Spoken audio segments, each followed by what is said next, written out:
Hello and welcome to Sunday Times Driving's new weekly live show on Facebook. I'm Will Dron, acting editor of driving.co.uk, and I'm not allowed to test drive a Porsche until October the 7th, 2019. Oh, okay. And I'm James Mills, and my claim to fame is that John Cooper's son told me that I was the only person he knew who managed to roll over an original Mini Cooper.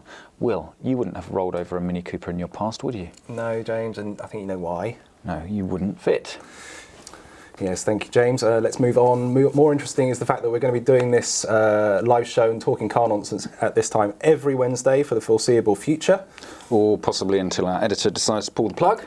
Yeah, so just try and be funny and interesting, okay? Thank you. Yeah, I'll do my best. Fortunately, we're not doing this alone. We'll be talking to a celebrity guest each week about their cars and careers, and it gives me great pleasure to introduce our first victim, guest, a winner of a gold medal at the Winter Olympics and currently presenter of Gadget Show, Amy Williams. Thank you. Thank you very much for coming on and joining us on our first show.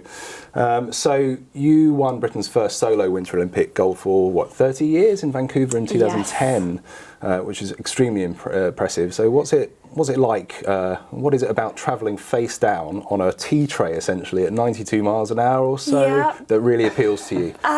Well, exactly that. It's the speed, it's the adrenaline, it's the rush. It's a little bit of everything. You are still a sprint athlete, so you still are in the gym every day, getting your body in peak performance to be able to be so explosive and powerful at the start. And then it's that thrill of getting down each track as fast as you can, perfecting your steers, finding every single little inch of speed, and not hitting any walls and not crashing and getting down in the fastest way. Sounds very much like racing a car, to be honest. Indeed, it's the same sort of mindset. Yeah. And that's the thing, you haven't lost your need for speed, have you? You recently were strapped into a World Rally car and took on the Welsh Rally. Welsh Rally, the GB. World Rally GB. So what was that did. like, and how does that compare to throwing yourself down a mountain? Yeah, so I'd done it 3 years previously with Tony Jardine, who asked me, was I keen? So that was a kind of 3-month process of doing different rallies to be able to get my international co-driving licence. And then about, 6 months ago, he was like, hey, shall we do it again? Shall we just do the 1 week of Wales Rally GB? So I was like, well, yeah. The need of speed, I need to get a bit of adrenaline pumping. So, off we did it and did it again. And it was a bit more nerve-wracking because we had no sort of almost warm-up events. It was straight in.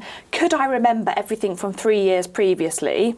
It was quite nerve-wracking, but I just love it. It's a tough week with all the recce-in days and then, 3 solid days of driving. But Tony's an awesome guy, a great driver, and we just have fun. So you've got the bug by the sounds of it. Oh, I love rallying. I would love to be in the driving seat. Do you think you'll be doing it again? Will we see you doing it again? Well, I had a few drivers saying, hey, fancy co-driving for me. And I'm like, I'm kind of tempted. Right. Which ones? But on the flip side, a few of them. OJ?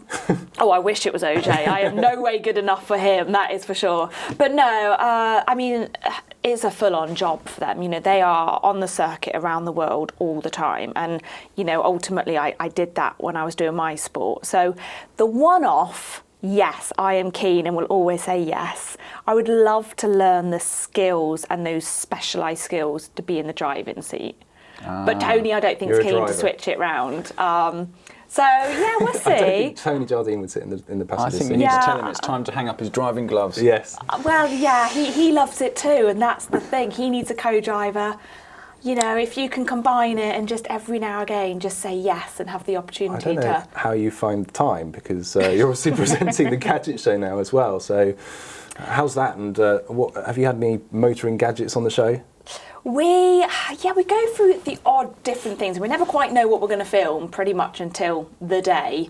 I guess the biggest motoring gadget was the Tesla car that we've all been in, tried it, tested it out. Is a gadget, isn't it? That is it, isn't it? So that was pretty impressive, to be honest. And the speed and power that you got from that car actually really surprised me. Yeah. So that is it's pretty definitely phenomenal. The ultimate, and the technology within it, and this huge big screen, sort of A4 screen that you're presented with, every single thing under the sun that you could ever, all that information is there in the car. It was pretty phenomenal. Yeah, it's not your traditional car. Now, this time of year, obviously, it's getting colder, and this is, I don't want to bore you to death, but this is, bear with me, because this is actually more interesting than it sounds initially. But we had a reader write into us and say, in our Car Clinic weekly feature in the magazine, Sunday Times magazine, what's the best way to clear fog from your windscreen? And so we had our expert look into it, and he found that cleaning it with Autoglym Fast Glass and then adding Rain-X Antifog, there is a specialist product out there at $6.99,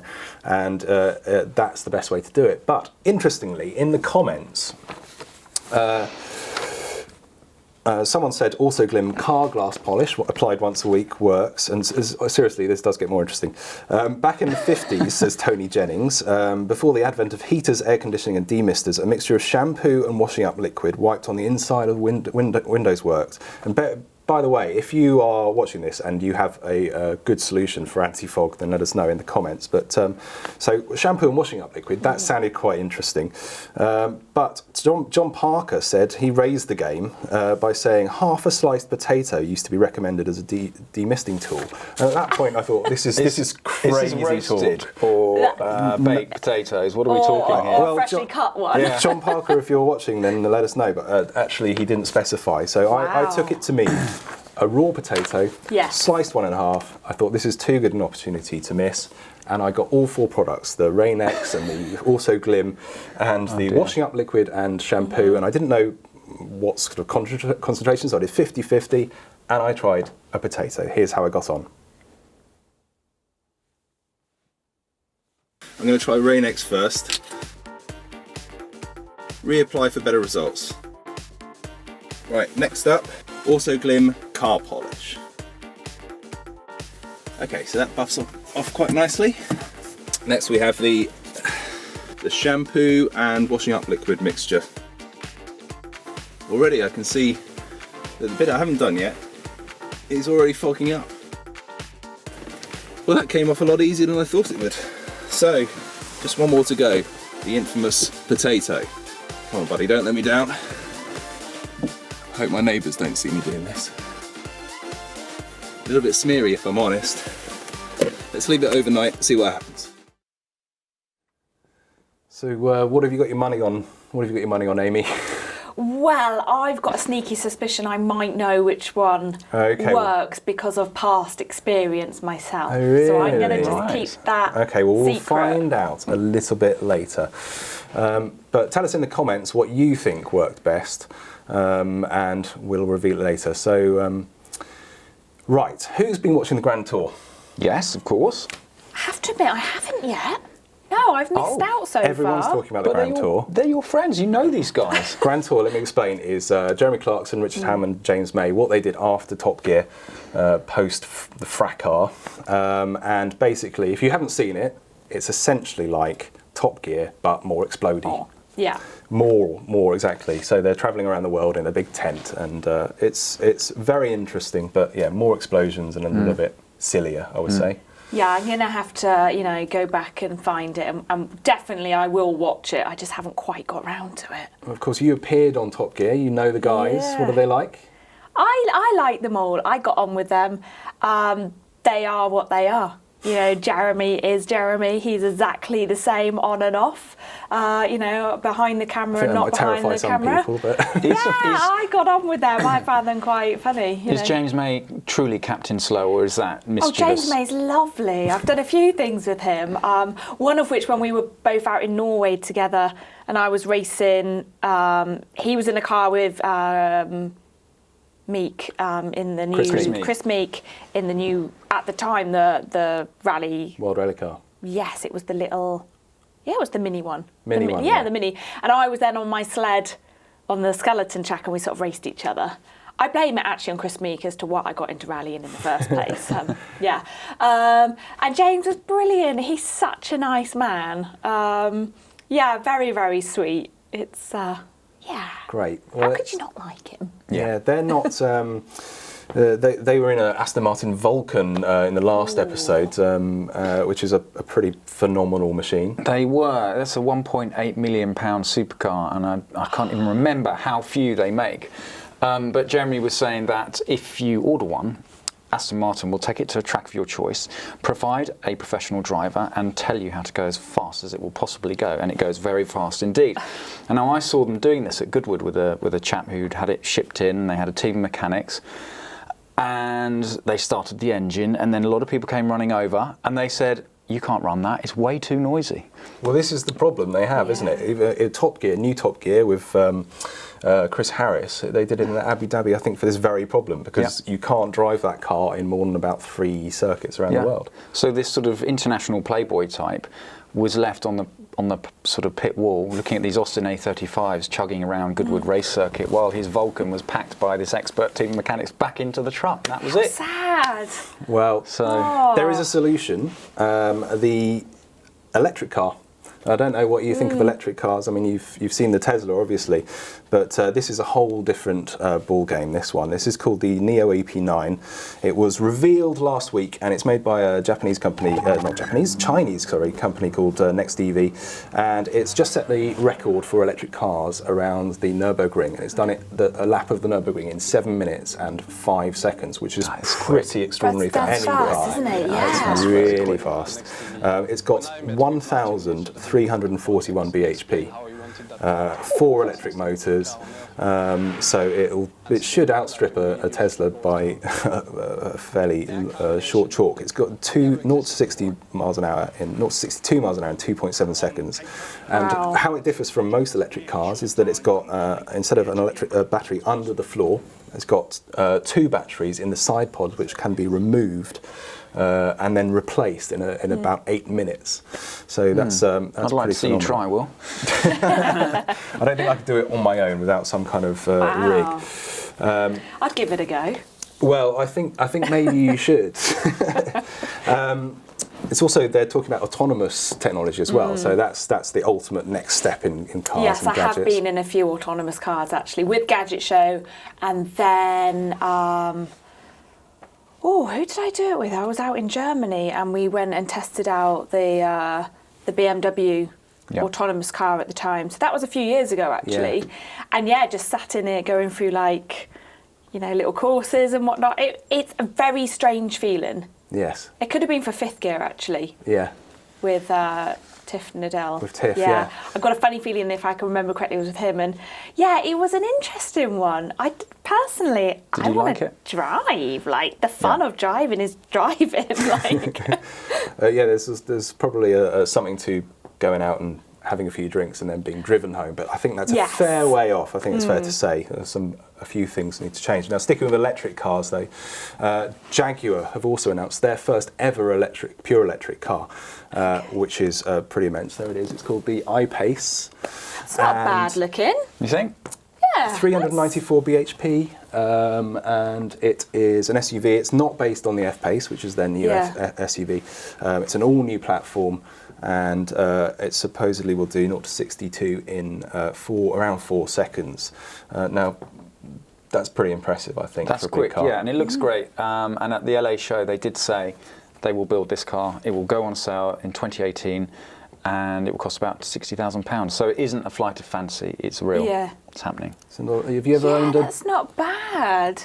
It does. You can sort of see the kind of F-Pace look in it. It's got that style. It's got that slight style of it. Yep. Yeah. So are you an electric car fan? Have you driven an electric car? I had the Nissan Leaf for a little while. Right. And yes, kind of got involved in making sure it was all charged up and where do you think we've got? How far have we got to go? Because this is what the bugbear for drivers who have no interest in electric cars is how am I going to live with this car? I think so long as we can get enough electric points around that work and are serviced all the time, that when you are out of juice, you can go and plug it in and get your coffee. Yeah. And it can be quite fast because not everyone's got 30-minute supercharge or an hour to sit and have a coffee when they're on a motorway drive trying to make a meeting. Yeah. I think if you're in London and you can get, you don't have to pay for all your congestion charges and encouraging people and free parking if you've got electric cars, then brilliant. it's got to suit your lifestyle. That's for sure. Charging at home has got to be key, but there was an announcement this week with a number of car manufacturers getting together in order to create public charging network that will supposedly be faster than Tesla's supercharger network. So that's one to look out for. But have you ever owned a Jag? I haven't. No. Quite recently, I had just for one weekend the F-Type, and it was a beauty. Like, it was glorious for Quite one raughty. weekend only. It was fun. It was very sexy looking. The neighbours all came out when you turned on the engine. It's a head turner, all right. Oh yeah, she was a beauty. So I was reluctant to give it back, but I did. Yeah. So Even yeah. we have to give the cars back eventually. Yeah, It's a sad, real isn't shame, it? You just wish, to have them all. Talking of giving cars back, did you have to give back your skeleton bobsleigh? Yeah. Really? Yeah. You couldn't keep it?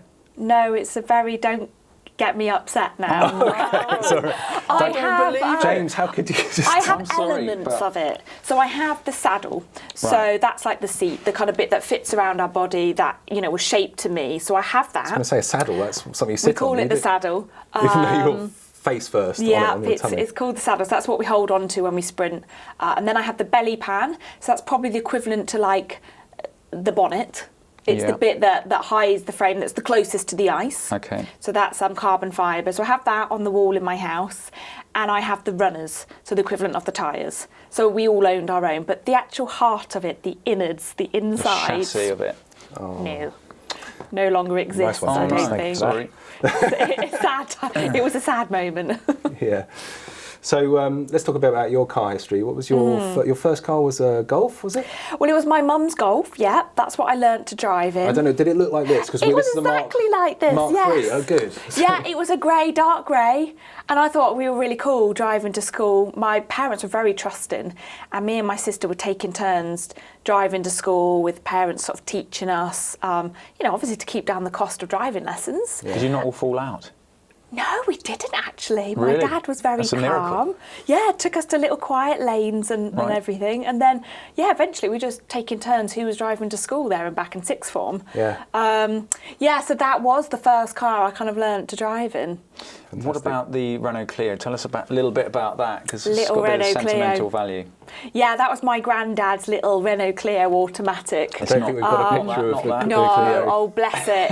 Again, it was this little grey car, automatic. It was like a little tin can. It was brilliant. It barely made it up the hills in Bath. But at the same time, I couldn't afford to buy my own. I was an athlete trying to train, Yeah. trying to save money. So yeah, that You were a lasted. grateful young driver. Yeah, I was very grateful. And then it died. And, went to like car heaven. Oh, no. And that was the end of the little Renault Clio. Oh, bless it. So, Yeah. did you pass first time in your driving I test? did. Congratulations. Yes, thank you. No problems at all. No, I did pass first time. I remember talking so much to the driving instructor that we kept missing turn-ins. When they say, take the second turn-in on the left, I kind of kept missing it. Right. But towards the end, he's like, well, it doesn't matter because it proved to me you were relaxed driving, that Right. we were chatting away, chin-wagging, and I kept missing the turn-in. So, yeah, I did. I passed first time. It sounds like you got away with it. They have got a sat-nav element now, I think, so Oh. then it will just Okay. redirect you. Yeah. What was your favourite car, do you think? I was very lucky after Vancouver and having won. I remember doing an interview and they kind of said, what's the first thing you need to go out and get or buy? And I was like, well, actually, I need a car. I don't have a car. And so BMW at the time, they had lots of different ambassadors. So I was very lucky to become an ambassador for them.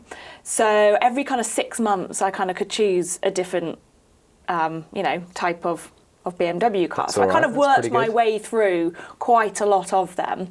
And then it was actually having just been on the Top Gear show when they had the limited edition 1M. Oh my goodness. That's a great Did it look like that? Oh yeah. That is a hair raiser of a Oh, car. it was, yeah, so they had just done the test with it on Top Gear with, I think what had they done it against? They'd, put it up against a few around the track. And so I got on the phone saying, can I please have that one? Can that be my next one? They allowed me to have one for 1 month. They had this one white one that they had left within their Bracknell branch, or whichever one. So I had it for a month. So winning a gold medal sort of paid off I absolutely loved it, and I did not want to give that one back. So, but It's a very rare thing. I did have to. There's a comment here from Paul Thompson who actually says about the Jaguar I-Pace. I presume he works for Jaguar because he says, "I'm taking deposits for the new I-Pace. Feel free to contact me." Oh, righty ho. So there you go. A He must be deposit, on a that doesn't commission. sound good. He must be on commission. Could we have a loan, please? Yeah. I think that would be preferable. Next car. What are you driving at the moment? I've got an X5 at the moment, so I've stayed within the BMW family. And you never get. Have you still got a deal with BMW? No, so I don't. And you're still supporting them? Well, yeah, so Loyalty. basically I could have bought the car that I last had, which was a 1 Series convertible, but I couldn't afford it. So I went to my local dealership and was like, what's the cheapest car you've got here? So I had a little 1 Series for a while and tried to love that. But it was just, felt a bit pathetic after all the other beautiful cars that I'd driven. But no, and then recently I traded that in, got a good price and went to an X5. And now you wait at T-junctions for eternity to be let out. I know, now people are really nasty to you in them. And I've been really shocked at how horrible people are when you drive in a slightly bigger car. Yeah. And so I go out my way. Porsche. Yeah, I go out my way to be really nice to people. Like, I let everyone out. I'm like, off you go. We're nice in these cars, honestly. But yeah, I do actually, love there it. is a nice person inside. Yeah. Well, everyone drives them now. When we're all driving SUVs, then it won't matter, will it? Yeah. What's your dream car, do you think? Oh, I would have several. So I would probably go back and have a 1M. Yeah. I would probably have a Jaguar F-Type. I also love AC Cobras. So an old AC Not Cobra, original. an old Nice. Morgan. And then I would have to have an Aston Martin. I like old Any and old new. Aston Martin. Old and new, I think. There's too many. I mean, how can you just choose one car? Well, fortunately, we get to drive quite a few of them, but they do all have to go back. Yes. Right. Any more questions there, James, from anyone? Not yet. No. No. Okay, fine. Well, let's move on. I mean, I know you're dying to know which of the Antifog products worked. I am. Yeah. James, similarly keen. So earlier I tried out 4 Antifog treatments for stopping your windscreens from fogging up. Let's see what the result was. Well, there was no fog this morning. I don't know, weather conditions didn't permit. It's obviously damp now, it's been raining today. And I can show you, I've just been sat in the car for a few seconds. Number 1, Rain-X, a bit foggy. The glass polish has misted up as well.